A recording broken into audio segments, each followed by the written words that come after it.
1919년 3월 1일은 일제 치하, 일본 제국주의의 저항에서 일어난 성각자들이 국민에게 희망을 주는 운동이었습니다. 이 3.1운동을 통해 우리 대한민국이 탄생할 수 있었습니다.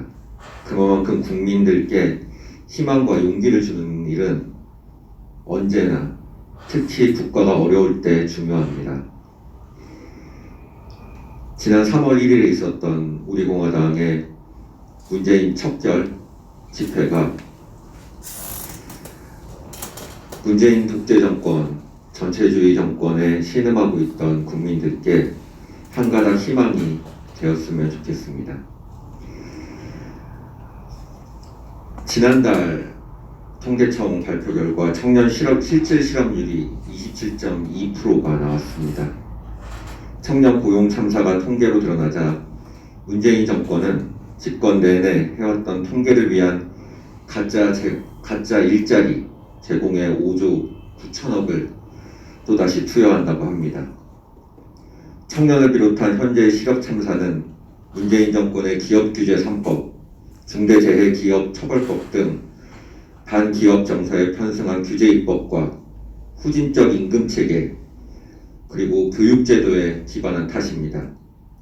더 큰 문제는 힘들게 탈조선을 한 우리 자유대한민국 국민의 가슴속에 박혀있던 자립정신이 무너지고 있다는 겁니다.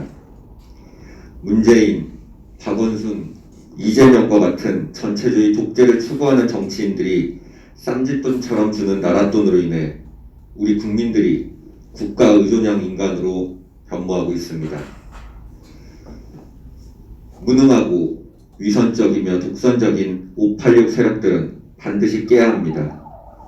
개혁 대상이 개혁을 핑계로 각종 특권을 독차지하는 사회, 주사파 세력끼리 뭉쳐 평범한 국민을 차별하는 사회, 실질과 능률 대신 가식을 강요하는 사회가 현재 21세기 대한민국입니다.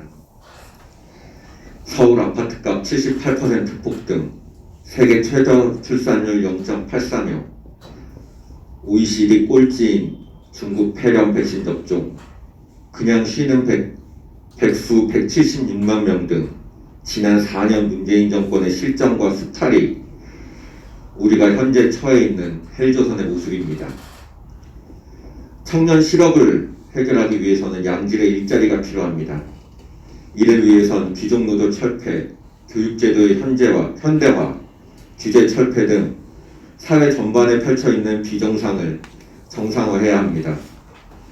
교육 문제만 말씀을 드리겠습니다. 현재 산업계의 화두는 인공지능, 즉 AI입니다. 하지만 이를 위한 인력은 턱없이 부족합니다. 컴퓨터 공학과 학생들을 뽑아도 기업에선 약 1년간 재교육을 하는데 허비하고 있습니다. 대학 측은 기본기가 중요하다며 커리큘럼에 변화를 주는 것을 꺼려하고 있습니다. 실제 서울대와 고려대는 딥러닝을, 카이스트는 머신러닝을 각각 전공 선택으로 강좌를 열었습니다. 대부분 대학들이 1개에서 3개의 AI 강좌를 연생입니다. AI 분야의 다양성을 생각한다면 턱없이 부족한 강좌 수입니다. 하지만 이는 대학만의 문제가 아닙니다. 초중고등학교 공교육을 혁신해야 합니다. 김대중, 노무현 정부 시절부터 무너지기 시작해 박근혜 정부 때 겨우 회복되던 공교육이 문재인 정부 들어 다시 퇴보하고 있습니다. 현대교육은 실용성을 가미하고 있어야 합니다. 초등학교 때부터 코딩 교육을 비롯한 컴퓨터 교육을 시작해 대입 전까지 최소한 현재 대학교 학부과정에서 배우는 내용을 끝내야 합니다. 또한 대학과 기업이 학점 교류와 인턴십을 통해 실질적인 프로젝트 단위의 협력을 해야 합니다.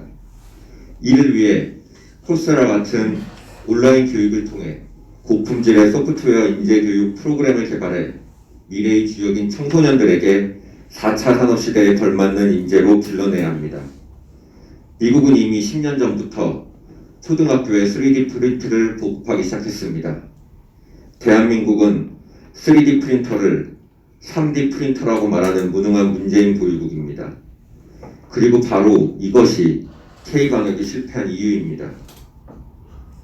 실질을 숭상하지 않고 인기 영합을 위한 허례허식에 치중한 결과 OECD 32개국 중에 꼴찌, 세계에서 105번째로 백신 접종을 하는 문재인 보이고 K백신이라는 애시당초 불가능한 일을 한다고 자랑하다가 실체가 드러나니 오히려 큰 소리를 치는 문재인의 붉은 나라.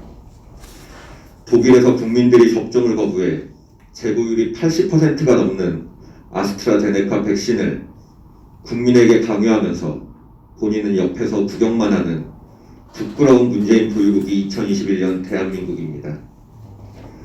박근혜 대통령님 시절인 2016년 1월 청년 실질 실업률이 9.5%, 문재인 정권 말기인 2021년 1월 실업률 27.2%가 의미하는 바가 무엇인지 국민 여러분들께서도 한번 생각해 주셨으면 합니다. 좀 전에 서울시장 국민의힘당의 서울시장 후보 결과가 나왔습니다. 예상을 깨고 오세훈 후보가 41.64%, 나경원 후보가 36.31%, 조은희 오신환 후보가 10%대의 결과가 나왔습니다.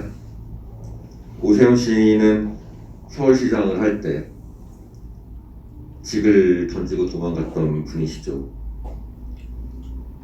탄핵 시절 바른미래당으로 당을 옮기기도 하셨던 분이시고, 국민의힘은 결국은 바른미래당에서 왔던 소위 말하는 중도파, 정확히 말하면은 탄핵을 하고 탄핵이 무엇이 잘못되었는지도 모르고 잘못되었음을 알아도 사과를 할 줄 모르는 겁쟁이들의 당이었습니다. 결국 국민의힘은 이렇게 역사 속에서 사라져가는 겁니다. 대한민국의 보수정당의 역사가 이번 4.7 재보궐 이후 재편이 될 것 같다는 생각이 듭니다. 그리고 마지막으로 윤석열 씨가 최근에 굉장히 광폭적인 정치적인 행보를 하고 계십니다. 본인이 칼을 휘두를 때는 시원하지만 본인 옆으로 칼자루가 들어올 때는 두려움을 느끼는 것이 인간의 본성입니다. 마침 더불어민주당 쪽에서 김용민 의원이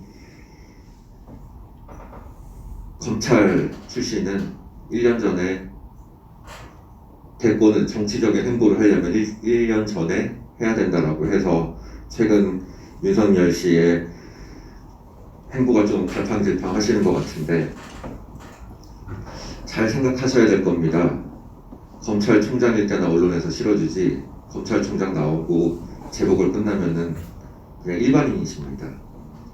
본인이 적폐청산이라는 명목 아래 시원하게 탈춤을 추셨으니까 그 정신머리 없이 추던 칼이 본인 목을 향할 때의 느낌을 한번 느껴보시기 바랍니다. 감사합니다.